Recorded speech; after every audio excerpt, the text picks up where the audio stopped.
جو بات میں کہنے والا تھا وہ شان صاحب کی بات کرنے سے ذرا مختلف ہو گئی. میں پہلے محفوظ صاحب یا ان کو جو محبت ہے اپنے کام سے، وہ ایک شعر ہم نے کسی وقت اس نشست میں کھولا تھا کہ سنا جاتا ہے شہر عشق کے گرد مزارے ہی مزارے ہو گئی. تو اس میں یہ بیان ہوا تھا کہ جب اس کو یہ معلوم ہے کہ اس شہر میں داخل ہونے سے پہلے ہی مار دینا ہے کسی نے، تو پھر اسے جانے کی کیا ضرورت ہے کہ اسے معلوم ہے کہ پہنچنے سے پہلے یا مار دیں گے یا مروا کر پھینک دیں گے. تو اس کا جواب یہ ہے کہ اس سے معلوم ہونے کے باوجود اس دنیا میں ساری رونق عشق کی ہے. جو عشق کی قیمت نہیں دے سکتا، چاہے وہ طبیعت میں ہو، چاہے وہ کیمیا میں ہو، چاہے وہ موسیقی میں ہو، وہ کوئی کام نہیں کر سکتا. وہ صرف تنخواہ لے گا، مورگیج دے گا، لیکن دنیا کو کچھ نہیں دے گا. دنیا کو انہی لوگوں نے دیا ہے جن لوگوں نے عشق کیا ہے اپنے کام سے. یہ ان کا اس کام سے حضرات، ظاہر ہے کہ جس طرح زاہد صاحب نے کہا ہے کہ اس کا نام جمال فورم ہے اور اس میں ہمیں خوبصورتی کی تلاش ہے. خوبصورتی کی پہلے تعریف کر لیتے ہیں تاکہ اگر ہم خدا نہ خواستہ اسے بگاڑ رہے ہوں تو ہمارے پاس یہ معیار ہو کہ وہ ہوتی کیا ہے. خوبصورتی کہتے ہیں ہم آہنگی کو، کہ چیزیں بے شک الگ الگ پڑی ہوئی بدنما ہوں، لیکن جب انہیں ایک جگہ اکٹھا کر دیا جائے تو وہ ایک دوسرے کو بڑھاوا دیں اور خوبصورت لگے. مثلا ایک آدمی کے نین نقشے اگر وہ کسی اور دوسری جگہ لگا دیے جائیں تو اگر اپنی جگہ وہ خوبصورت بھی لگ رہے ہوں تو مقام سے ہٹ جانے کی وجہ سے خوبصورت نہیں لگیں گے.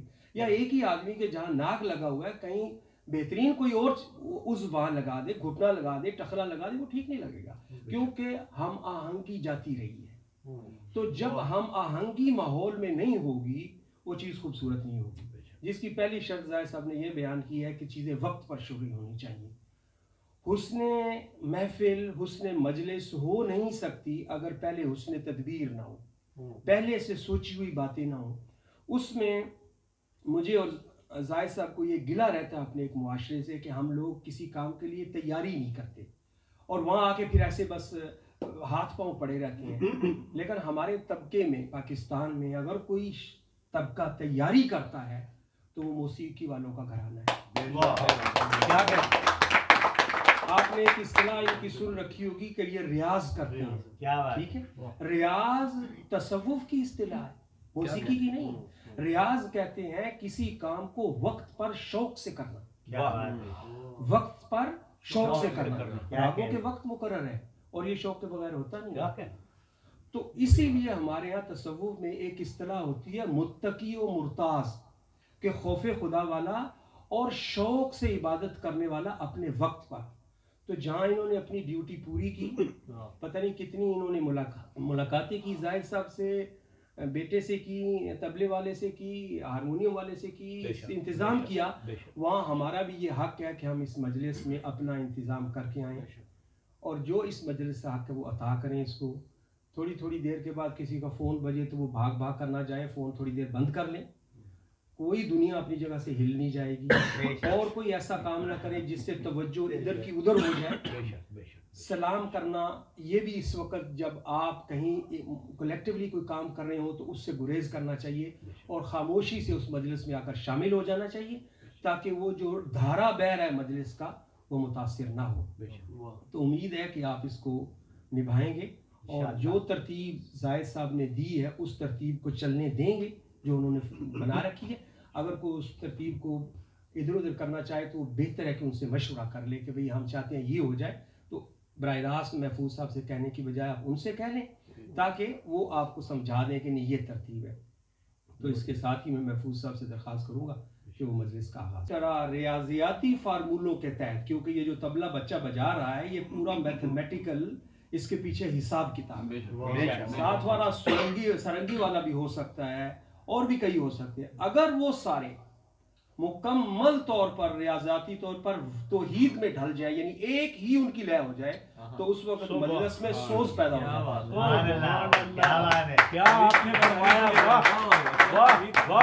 اور ساز و سوز کا مطلب یہ ہے کہ ساز کی وجہ سے لوگوں کے اندر ایک سوز پیدا ہوتا ہے، اور جس کے اندر سوز پیدا ہو جائے اب وہ کوئی بھی اچھی بات سننے کے لیے تیار ہو جاتا ہے۔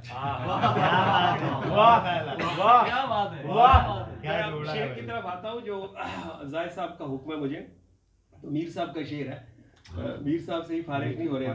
مت سہل ہمیں جانو، سہیل صاحب کا نام بھی آ گیا، مت سہل ہمیں جانو پھرتا ہے فلک برسوں، تب خاک کے پردے سے انسان نکلتے ہیں۔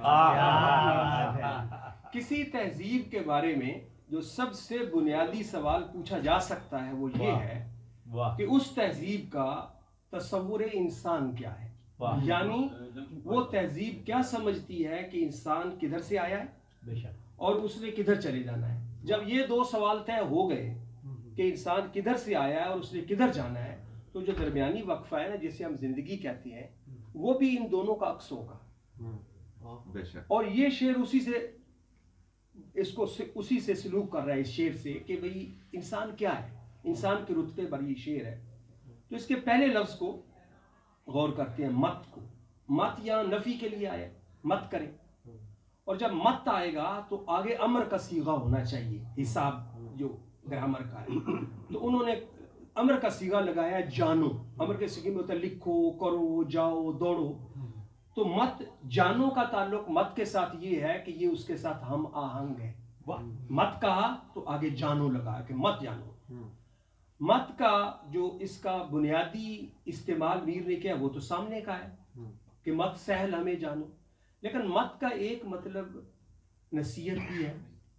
آپ نے وہ مشہور نصرت فتح علی خان کا گیت سنا نا پنجابی کا، کیڑا اینو متاں دیوے، تو مت کا مطلب نصیحت بھی ہے اور مت کا مطلب ایک مذہب بھی ہے، کیونکہ ہم کہتے ہیں بدھ مت، جین مت۔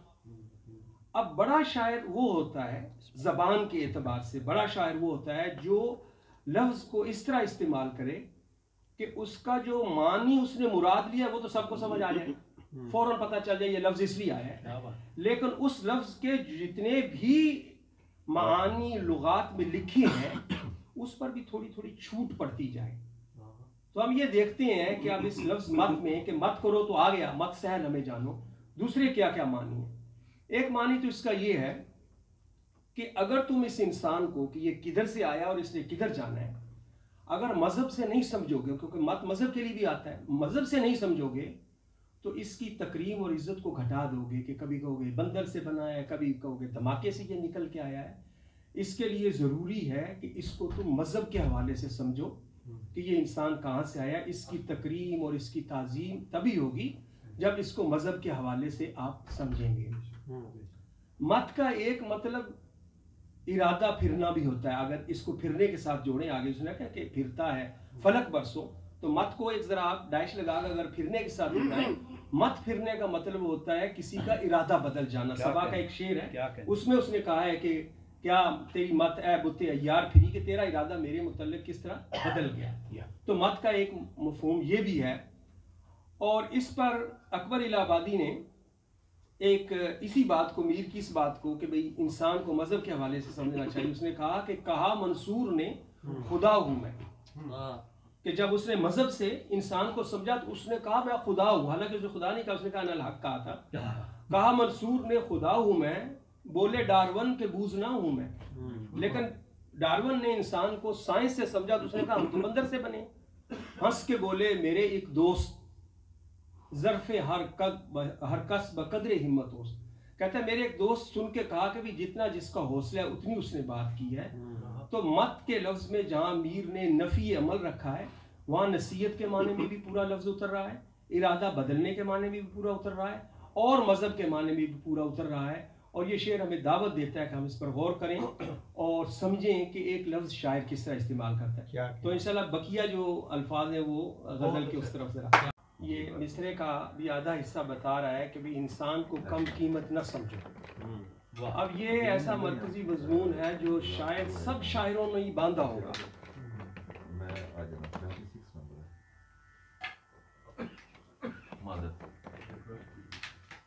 لیکن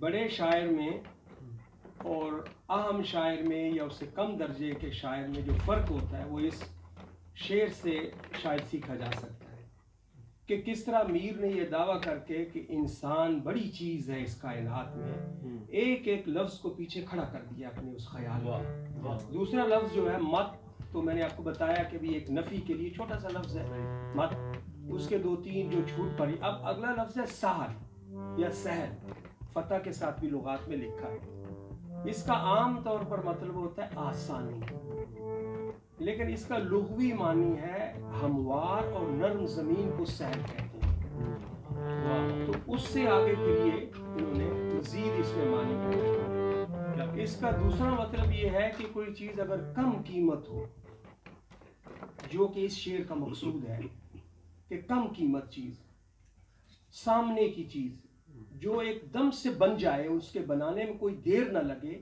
اس کو بھی سہل کہتے ہیں. سڈنلی ہو جائے، اچانک ہو جائے کوئی چیز. اور کوئی چیز سطحی ہو، اس میں گہرائی نہ ہو، تو اس کو بھی سہل کہتے ہیں. مثلا سائیکل کار کے مقابلے میں سہل ہے، کہ اس کو ہم سب جانتے ہیں کہ بھی 2 پہیے ہیں، ایک چین ایک پیڈل ہے. کار کے مقابلے میں جو ہے، کار جو ہے کمپیوٹر کے مقابلے میں سہل ہے. تو جو چیز سطحی ہو، اس میں گہرائی نہ ہو، اس کو بھی سہل کہتے ہیں. کیا بات. اس کے علاوہ آپ دیکھیں کہ آپ ایک ایک لفظ جو اس نے کہا ہے کہ اس کو سہل نہ کرو، اس کی طرف تھوڑی سی تفصیل لیتے ہیں. ایک کم قیمت اس کو ہم کس طرح سمجھ سکتے ہیں کہ آج چاہے آپ صلی اللہ علیہ وسلم کا دور ہو کہ جب آپ نے کعبے کی طرف اشارہ کر کے کہا کہ تو عظیم ہے، تیری بڑی عزت ہے، قدر ہے، لیکن ایک مومن کی عزت اور قدر تجھ سے زیادہ ہے. تو انسان کی اتنی قیمت ہے جس کو میر کہہ رہا ہے کہ اس کو سہل نہ سمجھو، سہل نہ کہو، اس کو کم قیمت نہ کبھی کہنا انسان کو. پھر آگے سہل اس کو کہا جا سکتا ہے جس کی خلقت میں کوئی دقت نہ ہو بنانے میں. اب پہلے تو دیکھیے کہ یہ ساجدار کہتے ہیں جی ہزاروں کروڑوں سال لگا رہا، پتہ نہیں کیا ہوا، پھر دھماکہ ہوا. اور اگر پیچھے مذہبی طور پر جائیں کہ بھئی ایک آدم کو سجدہ کیا اور وہاں سے چلا، کروڑوں سال لگے، اور اگر چلے اس کو سارے کو چھوڑ ہی دیتے ہیں، تو آپ میڈیکلی دیکھ لیں کہ بچہ کس طرح، تخلیق کس طرح ہوتی ہے. پہلی بات یہ ہے کہ عورت ملنے کے، مرد کے ملنے کے ملاپ سے 50 کروڑ بچے پیدا ہو سکتے ہیں. اس میں سے کسی ایک کو اپنی حکمت کے تحت وہ ملا دیتا ہے. اس کے بعد جو مراحل ہوتے ہیں بچے کا پیدا ہونا، میڈیکل سائنس میں آپ جو آگے دیکھیں کہ وہ اس کو ایک کرامت کہتے ہیں. اس کا تخلیق ہونا، اس کے سارے اعضاء بننا، اس کا پھر جسم کے نظام ہے، پھر اس کی پیدائش کا مرحلہ ہے. اب اسی کو دیکھیں تو خلقی طور پر وہ کتنا مشکل ہے.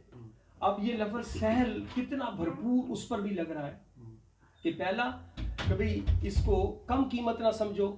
آج کل کے دور میں بھی اگر کہیں ختم کرنی پڑ جائے تو وہ اپنے جہازوں کو ختم کر لیں گے، کمپیوٹر کو جلا دیں گے اور نقصان کر لیں گے. اس کے مقابلے میں بندے کو نہیں ماریں گے. اگر وہ بندہ صحیح ہے تو بندے کو بچائیں گے، کیونکہ بندے کی قیمت ہے، اور یہ سطحی بھی نہیں ہے اور یہ کم قیمت بھی نہیں ہے.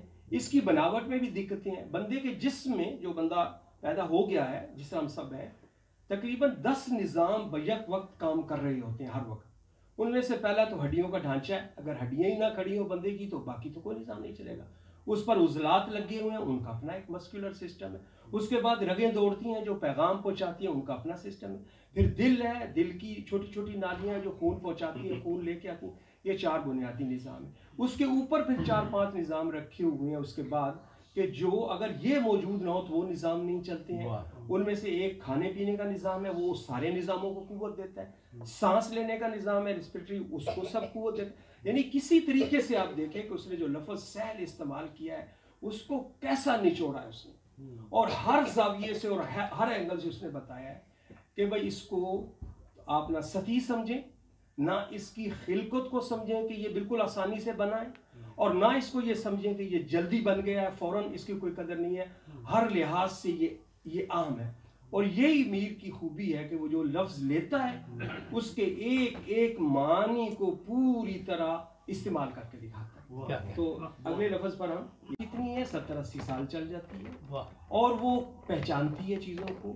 پھر صرف پہچانتی نہیں ہے، اس کے بعد پیچھے اسی طرح کے خیالات بھی دیتی ہے. وہ ایک آدمی دیکھے ماں کو اور خیال اسے کسی اور کا ہے تو یہ تو بہت گڑبڑ ہو جائے گی. سونگھے اپنے خوشبو گلاب کی اور اس کے ذہن میں بدبو ہو. اور ایسا ہوتا ہے جب آدمی کے ذہن کے خیالات گڑبڑ ہو جاتے ہیں تو آپ اسے سمجھاتے ہیں کہ ایسا نہیں ہے. وہ کہتا ہے نہیں، مجھے نظر آ رہا ہے یہ ادھر گھر میں اس طرح کی چیز ہے. تو یہ خیال کا بھی ایک نظام ہے. کتنی پیچیدگی ہے اس چیز میں. یہ سارا نظام انسان اپنے اندر لے کے چل رہا ہے. اس لیے غالب نے اپنے ایک شعر میں کہا کہ ہم انجمن سمجھتے ہیں ہے آدمی بجائے خود ایک محشر خیال.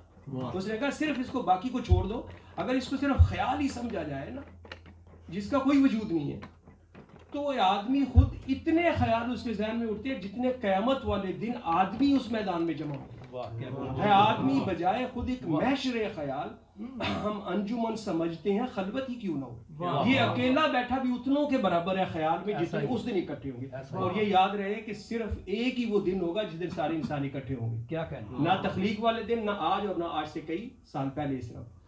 اب میں نے یہ عرض کیا تھا کہ یہ کس طرح کا بندہ ہے امیر, کہ یہ کس طرح پورے خیال کے پیچھے ایک ایک لفظ کو کھڑا کر دیتا ہے. اب سال کے بعد اب لفظ لیجئے ہمیں, مت سہل ہمیں جانو. یہ کتنا ایک چھوٹا سا لفظ ہے, ہم کی جمع ہے, میں کی جمع ہے. میں کوئی بات کرنا چاہوں میں نے ایسے کیا, اور جب ہم سب کی بات کرنا چاہیں گے تو ہم کہیں گے ہمیں ایسا کرنا چاہیے. سادہ سا لفظ ہے, لیکن اس بنیادی تصور کے پیچھے اس لفظ کو کس طرح کھڑا کرے. ہمیں کہا اس نے, مت سہل ہمیں جانو. ہمیں اس وقت کہا جاتا ہے اگر ایک آدمی بھی ہو اور وہ اپنے آپ کو ذرا بڑا کر کے دکھانا چاہے تو وہ کہے گا ہمیں آپ کیا سمجھتے ہیں. وہ کبھی نہیں کہا مجھے آپ کیا سمجھتے ہیں, ہمیں آپ کیا سمجھتے ہیں. اسی طرح جو بادشاہ ہوتا ہے وہ جب اکیلا بھی بات کرتا ہے یہ نہیں کہتا کہ میں سمجھ گیا ہوں, وہ کہتا ہے ہمیں اس کا پتہ ہے کہ اس ملک کے عوام پر کیا گزر رہی ہے. ہمیں کا اس وقت مطلب ہوتا ہے جلالت اور شوکت اور شان. اور جب آپ نے کسی کی تعظیم کرنی ہوتی ہے اور تہذیب دکھانی ہوتی ہے تو اس وقت بھی آپ میں کی بجائے ہم کہتے ہیں, ہم یہ کہہ رہے تھے, ہم وہ کہہ رہے تھے. لکھنؤ والے, دلی والے اس طرح بات کرتے ہیں. اب یہ چھوٹا سا لفظ ہے, لیکن اس نے اس کو کس طرح بنیادی مرکز پر جو اس کی بات ہو رہی تھی کہ انسان قابل تعظیم, اس کے پیچھے پوری طرح لا کر کھڑا کر دیا. کوئی معنی اس کا ہمیں کا لیجئے وہ کسی نہ کسی طریقے مرکزی مضمون کے ساتھ جڑا ہوا ہے. اس کے بعد جانو, جس کا لنک میں نے پہلے مت سے ملایا کہ مت جو ہے اس کے بعد امر کا صیغہ آنا چاہیے, اور اس نے لگایا جانو کا ایک مطلب ہے جاننا. بھائی جانو اس کے پیچھے کیا بھید ہے, راز معلوم کرنا.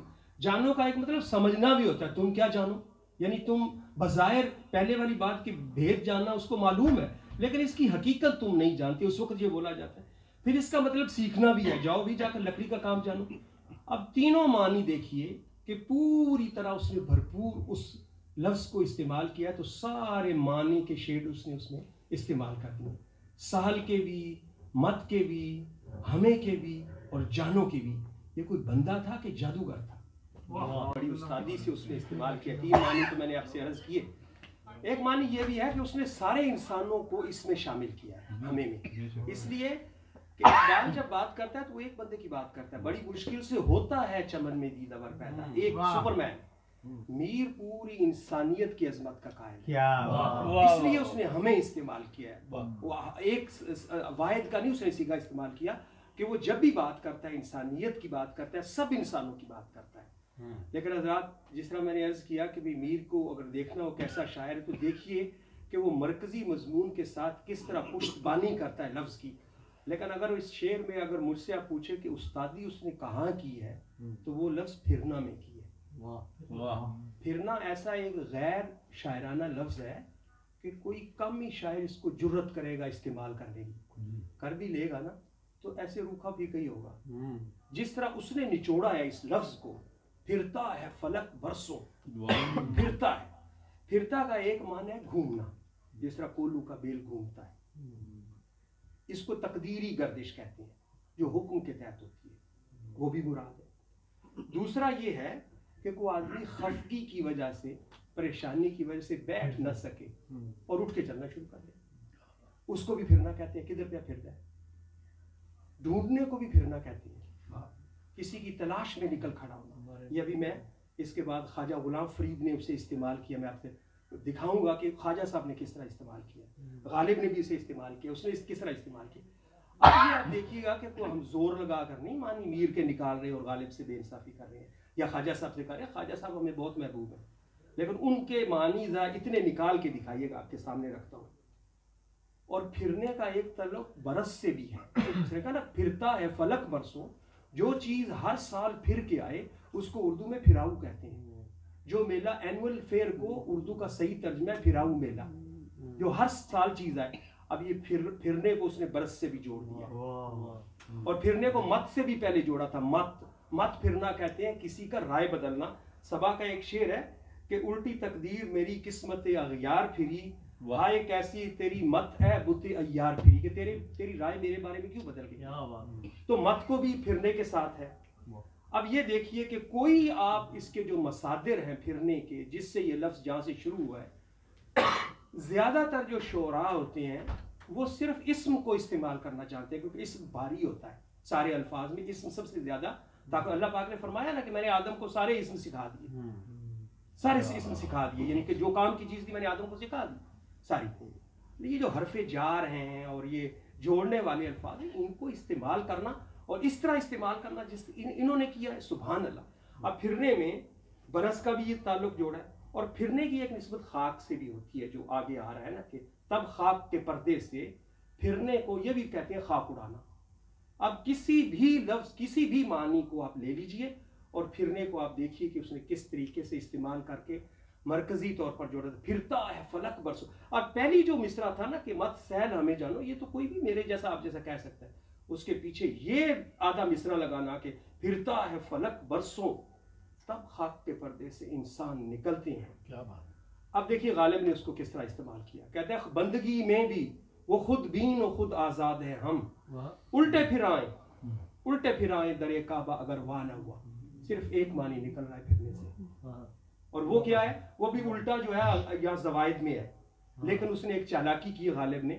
پھرنا الٹا ہی ہوتا ہے نا, واپس جانا نا, اور لیکن الٹے کا اس نے اس لیے کیا ہے کہ اس سے سرت ظاہر ہو, ایسے نخرے سے میں واپس آ جاؤں. اگر در کعبہ بند رہا ہوں ایسے میں غصے میں آ جاؤں, ذرا احتجاج کر کے کہ میں آیا ہوں تو دروازہ کیوں نہیں کھلا, تو وہ الٹے کو جسٹیفائی کر گیا, ورنہ زوائد میں شامل ہو جاتا. تو اب دیکھیں الٹے پھر آئے میں ایک معنی ہے. اب غالب اب لیجئے اپنے خواجہ غلام فرید کو, انہوں نے کیا کہا. ان کی ایک نعت ہے اور وہ ہے کہ تتی تھی جوگن چودھار پھرنا. اس میں صرف ایک تلاش کا معنی ہے جو میر نے رکھ دیا ہے نا, کہ پھرتا ہے فلک برسوں, تلاش کے معنی بھی آ گئے. اب اس نے کہا تتی تھی جوگن چودھار پھراں, ہند سندھ پنجاب تے بار پھراں, مت یار ملے کہ سانگ سبب.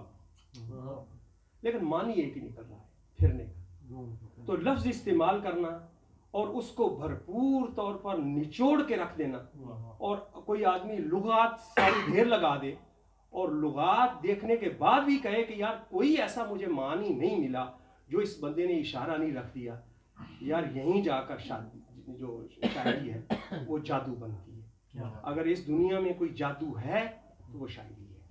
کاٹے گا تو وہ جس طرح کی یونیورس ہے اسی حساب سے کاٹے گا. اب وہ میر بتا رہا ہے کہ کتنی دیر لگی اس کو بننے میں. جو پیچھے لفظ انہوں نے استعمال کیا نا, سہل کا میں نے ایک معنی بتایا تھا سڈن, کہ جلدی کوئی چیز بن جائے. اب وہ بتا رہا ہے کہ اس کی میں مدد کر رہا ہوں سہل کی, کہ کیسے میں اس کے پیچھے کروں. کہتا ہے کہ بھئی اگر انسانی خیال جو ہے وہ ہماری تمام سواریاں جس پر ہم بیٹھ سکتے ہیں سب سے زیادہ تیز خیال ہے. یہاں بیٹھیے ابھی آپ پہنچ جائیے مکہ مدینہ, اور خیال میں کچھ ناممکن بھی نہیں ہوتا. اب بادشاہ بن جائے خیال میں, جسے شادی نہیں ہو رہی اس سے کر لے, اندر ہی اندر خدا بھی بن جائے, کون آپ کو روک رہا ہے, رسول بن جائے, کوئی بونگی اپنے اندر مار لے, کیا اس سے ہوتا ہے. خیال ایک ایسی دنیا ہے کہ جس میں کچھ بھی ناممکن نہیں ہے, اور اس کی رفتار اور سرعت اور وسعت کے کیا اندازے ہیں. کیا کہنا اس پر غالب کا ایک شعر ہے کہ ہستی کے مت فریب میں آ جائیو اسد. کہتا ہے خیال کے مقابلے, اس نے بات خیال کی کرنی ہے, کہتا ہے کہ خیال کے بعد جو کچھ ہے وہ ہستی ہے جس کو ہاتھ لگا سکتے. کہتا ہے اس کے چکر میں نہیں آ جانا. ہستی کے مت فریب میں آ جائیو اسد, عالم تمام ہلکا دام خیال ہے. کہتا ہے میں ایسے خیال کا جال پھینکوں نا تو یہ تمہارا وجود سارا جو کائنات کا ہے وہ میرے جال کی ایک ہلکے, یعنی سے پنجابی جنہوں کری کہنے ہیں, ایک ہلکے میں پھنس کے آ جائے. یہ تمہارا پورا عالم تمام ہلکا دام خیال ہے, میرے خیال کے جال میں ایسے ہی پھنس کے آ جائے کہ مجھے پتہ ہی نہ چلے کہ جال میں کوئی چیز آئی. لیکن حضرات خیال اپنی تمام وسعتوں کے باوجود جب آپ کائنات پر دوڑاتے ہیں تو خیال چھوٹا پڑ جاتا ہے. اگر آپ کو کہا جائے کہ بھی جو روشنی ہے وہ 1,86,000 میل پر سیکنڈ سفر کرتی ہے تو 1 گھنٹے میں کتنا کرے گی, تو آپ کا خیال چھوٹا پڑ گیا. ہفتے میں کتنا کرے گی, مہینے میں کتنا کرے گی, تو خیال اگر چھوٹا پڑتا ہے تو وہ صرف کائنات میں چھوٹا پڑتا ہے. اب اس کائنات کا چکر فلک نے لگانا ہے. پھرتا ہے فلک برسوں. پھر اس کا جو برس ہوتا ہے وہ لائٹ ایئر ہوتا ہے, نوری سال جسے ہم اردو میں کہتے ہیں. نوری سال کیا ہوتا ہے؟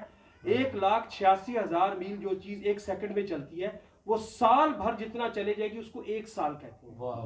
ایک سال, ایک لائٹ ایئر. ایک لائٹ ایئر نہیں, کئی سیارے ایک دوسرے سے ہزاروں لائٹ ایئر آگے پیچھے ہیں. کہتا اس کے چکر اس نے کاٹے ہیں, اس کے چکر لگائے ہیں اس نے برسوں. پھرتا ہے فلک برسوں. اور کبھی وہ پھرنے کے ساتھ اب اس کو اب جوڑیں گے تو پھرنے کا ایک مطلب بھی خالی ہاتھ بھی آنا ہے, خالی واپس آ جانا. پتہ نہیں کتنا عرصہ یہ خالی آتا رہا ہے. پھرتا ہے فلک برسوں تب خاک کے پردے سے انسان نکلتے ہیں. کبھی کبھی ڈھونڈنے سے اتنے محنت کے باوجود. اور فلک اس چیز کا بھی استعارہ ہے کہ یہ فطرت کے بہترین عناصر ہے. فلک کا مطلب ہے زمین کے مقابلے میں لایا نا, ادھر اس نے فلک رکھا ہے, آگے خاک لگایا ہے, دونوں کو ملائے گا آگے جا کر. تو کہتا ہے کہ یہ فطرت کے بہترین عناصر, یعنی آپ کی فوج میں کوئی بندہ ہو اس کو بہترین سواری دے اور وہ بہترین سپاہی ہو اور اپنی ساری صلاحیتیں لگا کے بھیجے, تو گویا فطرت نے اپنے بہترین ایجنٹ اور نمائندے کو پوری طاقت کے ساتھ برسوں بھیجا ہے, تب یہ ہاتھ آیا. کیا استعمال کیا؟ یہ تو اس کو پوچھئے نا کہ جس کو کسی سے محبت ہوئی ہو اور وہ اس تلاش میں ہو کہ ایک نظر دیکھ لے.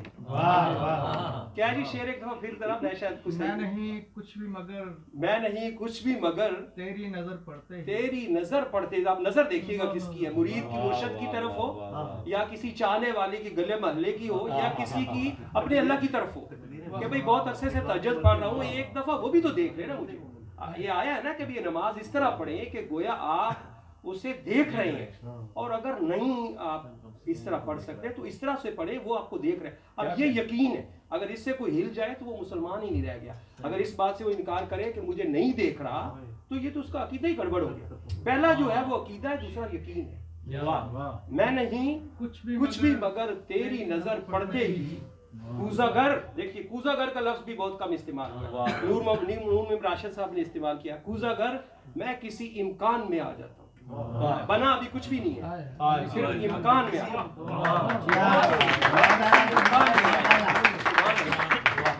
اور اس کا تعلق ابھی جو میں یہ عرض کرنے والا ہوں میر کے شعر کے ساتھ, کسی کا شعر مل جائے نا تو اس کے لیے یہی بہت ہے, اس کی سند یہی بہت ہے. میر صاحب نے کہا پھرتا ہے فلک برسوں تب خاک کے پردے سے انسان نکلتے. اب ذرا فلک کو اور خاک کو ملائیے, جس کی ملاوٹ سے انسان بنا ہے, کہ فطرت کے بہترین اور بلند اور علوی نمائندے میری تلاش میں رہے ہیں. اور پھر یہ کہہ کہ میر نے اللہ کی وہ بات بھی پوری کر دی کہ جب شیطان نے کہا کہ میں تو آگ سے پیدا ہوا ہوں, تو میر نے اس کی بھی تعظیم رکھ دی کہ بے شک آسمان ہو کر بھی وہ زمین کے پھیرے لے گا اگر اللہ نے کہہ دیا کہ میں نے اس سے بنایا ہے. جب اللہ نے یہ کہہ دیا کہ میں نے خاک سے بنایا تو وہ بھی کرینہ اس نے رکھ دیا ہے کہ خاک, آسمان کو کیا ضرورت ہے وہ خاک کے چکر لگائے. خاک تو بے توقیر ہے, کوئی اس کی کوئی اہمیت نہیں ہے, لیکن جب کوئی اہمیت والا اسے کہہ دیتا ہے تو وہ چیز ہم دیکھیں نا, ہم وہاں چکر لگاتے ہیں جہاں بی بی نے چکر لگائے تھے اپنے بیٹے اسماعیل کے لیے, تو وہ ایک بندے نے چکر ہی لگائے تھے نا. ہم کعبے کا طواف کر دیں, ایک انسان نے چکر ہی لگائے تھے نا. تو کوئی بڑا آدمی جب کام کر دیتا ہے تو وہ چیز بھی بڑی ہو جاتی ہے, وہ پتھر بھی بڑا ہو جاتا ہے. تو میر یہ کہہ رہا ہے کہ ہوں تو میں فلک, لیکن اس نے جو کہہ دیا ہے کہ میں نے اسے زمین سے پیدا کرنا ہے تو میں اب اس کے چکر لگاؤں گا, کیونکہ جو عام ہے اس نے اشارہ کر دیا. اس کے بعد اس میں ایک اور بھی بات ہے جو ان کے شعر سے بھی نکلتی ہے کہ جب تک آپ خاک نہیں ہو جاتے, عجز اختیار نہیں کرتے, آپ آسمان والے سے بھی کوئی بات نہیں کر سکتے. عاجزی اختیار کریں گے تو وہ کسی دن آپ کو کر لے گا, آپ امکان میں آ جائیں گے. اسی لیے اللہ پاک نے جب آپ صلی اللہ علیہ وسلم کو اوپر بلایا تو کہا سبحان الذی اسری بعبدہ. عبد کسے کہتے ہیں؟ جو بالکل اپنے مالک کو مان کر نیچے اترے. تو اگر وہ نیچے ہونے کا حق ادا کر دے خاک میں رہنے کا تو ایک دن اس آسمان والا اسے بلا لیتا ہے. کیا سچائی ثابت کر رہے ہیں آپ. واہ واہ,